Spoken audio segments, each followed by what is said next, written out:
আসসালামু আলাইকুম সুপ্রিয় শিক্ষার্থীরা, আমরা সবাই কেমন আছি? আজকে আমরা এইচএসসি 2026 সালে রংপুর ক্যাডেট কলেজের 5 নং যে প্রশ্ন সেটা সলভ করার চেষ্টা করবো। তো আমার কাছে একটা প্রশ্ন আছে, সবাই একটু প্রশ্ন দেখি। রংপুর ক্যাডেট কলেজের টেস্ট পরীক্ষা আসছে 5 নং প্রশ্ন। যাদের কাছে প্রশ্ন নেই তারা স্ক্রিনশট দিন, আর যাদের কাছে আছে তাদের কাছে তো আছে। এখন আমরা এই প্রশ্নটা পড়ব। রংপুর ক্যাডেট কলেজের 5 নম্বর প্রশ্ন টেস্ট পরীক্ষা ছিল। আচ্ছা, কী ছিল? বলছে শুধু HTML ব্যবহার করে X ডিগ্রি কলেজের জন্য একটি ওয়েবসাইট তৈরি করা হলো। ওয়েবসাইটটি হোম পেজে ICD.jpg নামের 200x300 পিক্সেল আকারে একটি ছবি আছে। আচ্ছা, ছবিটির নিচে notice.html নোটিশ পেজে একটি লিঙ্ক আছে। আচ্ছা, ছবির উপরে মানে সবার উপরে, ছবির নিচে লিঙ্ক আছে, আর ছবির উপরে কি বলেছে আবার, welcome to X degree college লেখাটি নীল রঙের প্রদর্শিত হবে। আচ্ছা, নীল রঙের। আচ্ছা, সাইটটি ভিজিটরদের মতামত প্রদানের কোনো ব্যবস্থা নেই। আচ্ছা, ভিজিটরদের মতামত প্রদানের ব্যবস্থা যদি থাকতো তাহলে এটা ডাইনামিক হতো। এটা যেহেতু মতামত প্রকাশের কোনো ব্যবস্থা নেই সেহেতু স্ট্যাটিক ওয়েবসাইট। আচ্ছা, এবার ক নাম্বার প্রশ্ন আসে। ক নাম্বার বলছে কি, HTML এলিমেন্ট কি? আমরা জানি HTML পেজের বিভিন্ন অংশ বা উপাদানগুলো হলো HTML এলিমেন্ট। আমরা ক নাম্বার লিখবো HTML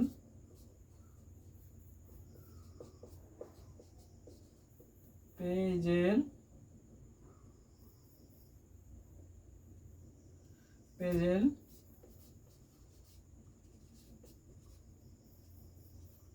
বিভিন্ন অংশ বা উপাদানকে, HTML পেজের বিভিন্ন অংশ বা উপাদানগুলোই হলো HTML। উপাদানকে HTML এলিমেন্ট বলে।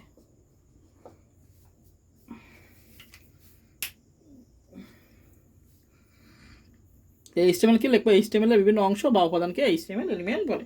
আচ্ছা, খ নম্বর কি বলছে, ওয়েবসাইট পাবলিশ করার জন্য কোনটি প্রয়োজন?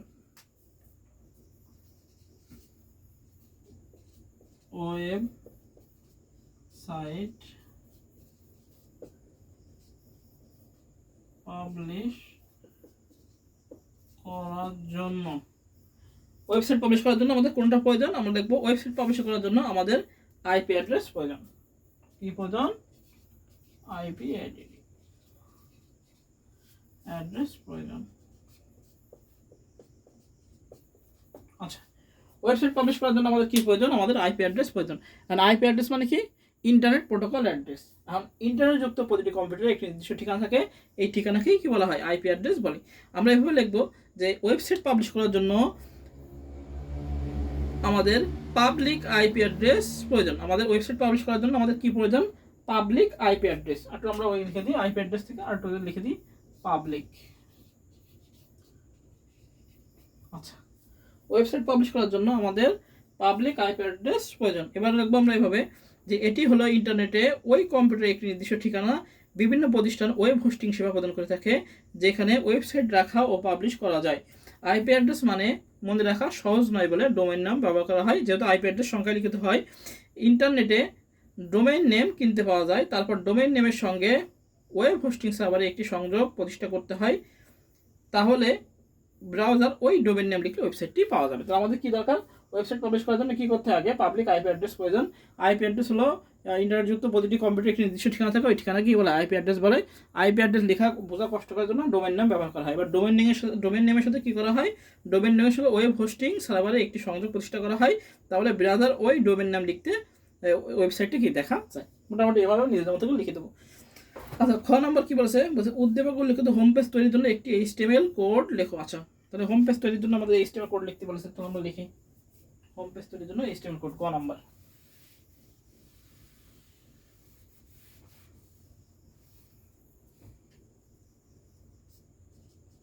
হোম পেজ তৈরির জন্য HTML। আচ্ছা, আমরা প্রথমে আগে HTML আমরা লিখবো, নিচে হোম পেজ তৈরির জন্য HTML কোড লেখালো।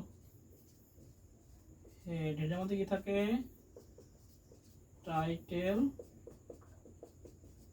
টাইটেল শেষ, হেড শেষ, বডি। আচ্ছা, সবার আগে কি বলেছে?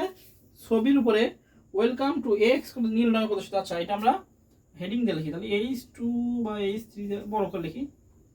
আচ্ছা H2 দিলাম। এবার কি হয়, আমাদের নীল কালার পছন্দ আমরা কি লিখতে পারি, ফন্ট কালার লিখতে হয়। কি লিখতে হয়, ফন্ট কালার। ফন্ট এক ব্যবহার হয়, ফন্ট COLR কালার সমান সমান লিখবো blue, BLUE blue. Font colour সমান সমান ব্লু লিখলাম, ফন্ট কালার সমান সমান ব্লু। এবার লিখবো ওয়েলকাম টু XD, এখানে লেখা আছে ওয়েলকাম টু এক্স ডিগ্রি, দেখা যাচ্ছে কিনা, এবার হলো ফন্ট শেষ করবো, H2 শেষ করবো। ফন্ট কালার দেবে ব্লু, ফন্ট কালার লিখবো হলো blue, welcome to degree college, font শেষ H2 বা আমাদের হেডিং শেষ করলাম। আচ্ছা এইবার বলছে ইমেজ যুক্ত করতে, তাই না?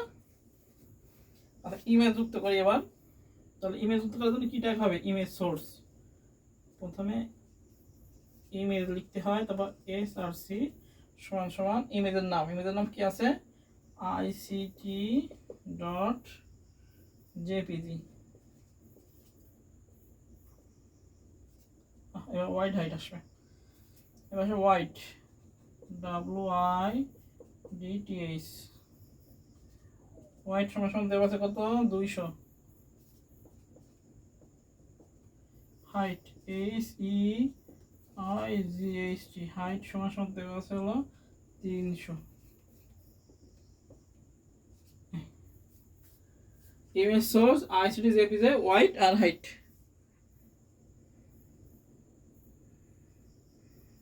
আচ্ছা এবার আমরা নিচে এখানে একটা বিয়ার ট্যাগ লাগাই দিতে পারি ভাঙে, বা না দিলেও কোনো সমস্যা নেই।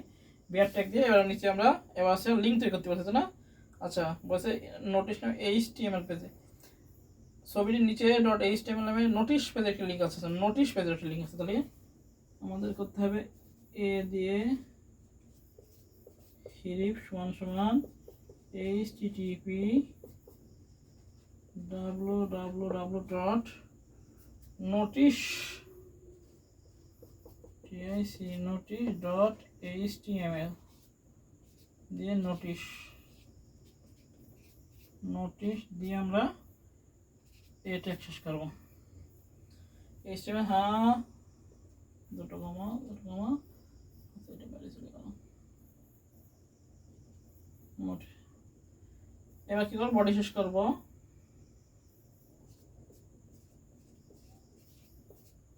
এবার কি করবো, HTML শেষ করবো। এই হলো শেষ। গ নাম্বার এইটা করেছে।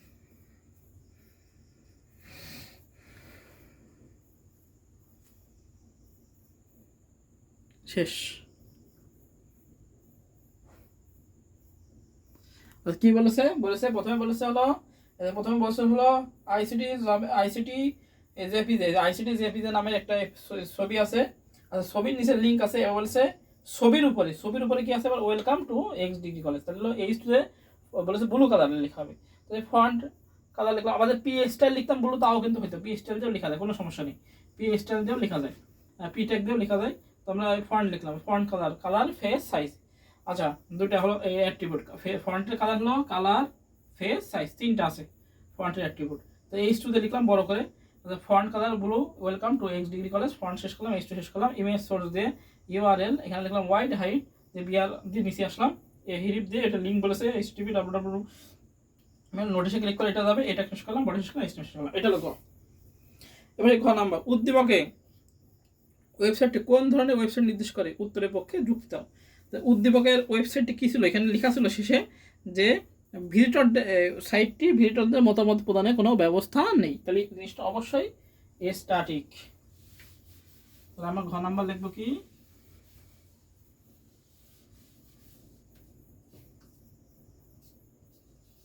ঘ নাম্বার উদ্দীপকের ওয়েবসাইট কোন ধরনের ওয়েবসাইটকে নির্দেশ করা হচ্ছে। ঘ নাম্বার আমরা লিখবো উদ্দীপকের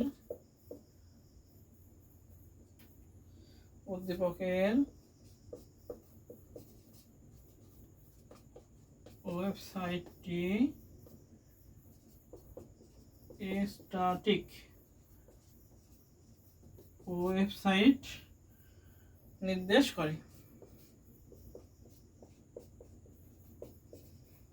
এটা জ্ঞানমূলক লিখলাম ঘ নাম্বারে, যে উদ্দীপকের ওয়েবসাইটটি স্ট্যাটিক ওয়েবসাইট নির্দেশ করে। এবার 2 নাম্বার দেবো সংজ্ঞা। কি দেবো? যে ওয়েবসাইট পূর্ব থেকে তৈরি তথ্য প্রদর্শন করে এবং ওয়েব পেজ লোডিং বা চালু করার পর ডেটা মান পরিবর্তন করা যায় না, তাকে স্ট্যাটিক ওয়েবসাইট বলে। এই স্ট্যাটিক ওয়েবসাইটের শেষে .html বা HTML থাকে। এবার লিখবো এভাবে নিজেদের মধ্যে লিখবো সুন্দর করে, যে লিখবো উদ্দীপকের বর্ণনা অনুযায়ী x ডিগ্রি কলেজের ওয়েবসাইটটি একটি স্ট্যাটিক ওয়েবসাইট। কারণ কি? কারণ হলো উদ্দীপকে উল্লেখিত ওয়েবসাইটটি স্ট্যাটিক ওয়েবসাইট হওয়ার প্রধান কারণ হলো এতে ভিজিটরদের বা ব্যবহারকারীদের মতামত প্রদানের কোনো ব্যবস্থা নেই। স্ট্যাটিক ওয়েবসাইট মূলত একমুখী যোগাযোগের মাধ্যম, যেখানে শুধুমাত্র তথ্য প্রদর্শন করা হয় কিন্তু ব্যবহারকারীর কাছ থেকে ডেটা বা ইনপুট গ্রহণ করা হয় না। এই ধরনের ওয়েবসাইট শুধুমাত্র HTML ও CSS বা ক্যাসকেডিং স্টাইল শিট ব্যবহার করে তৈরি করা হয়। ডাইনামিক ওয়েবসাইটের মতো এখানে ডাটাবেসের সার্ভার আর সাইড স্ক্রিপ্টিং ভাষা যেমন পাইথন, PHP ব্যবহার করা হয় না। যেহেতু উদ্দীপকে উল্লেখিত ওয়েবসাইটটি ছবি, সাধারণ টেক্সট এবং হাইপারলিংকের মতো সাধারণ উপাদান রয়েছে, কিন্তু এতে ব্যবহারকারীর সাথে কোনোরূপ যোগাযোগের ব্যবস্থা নাই, তাই এটি স্ট্যাটিক ওয়েবসাইট। সাধারণত কলেজের তথ্যাবলী বা নোটিশ প্রদানের জন্য এই সহজবোধ্য ওয়েবসাইট তৈরি করা হয়। এবার নিজেদের মধ্যে বর্ণনা করে মোটামুটি শেষ করে দেবো। এই হচ্ছে আমাদের রংপুর ক্যাডেট কলেজের 5 নং সলভ। সবাই ভালো থাকি, সুস্থ থাকি, সবাইকে আসসালামু আলাইকুম।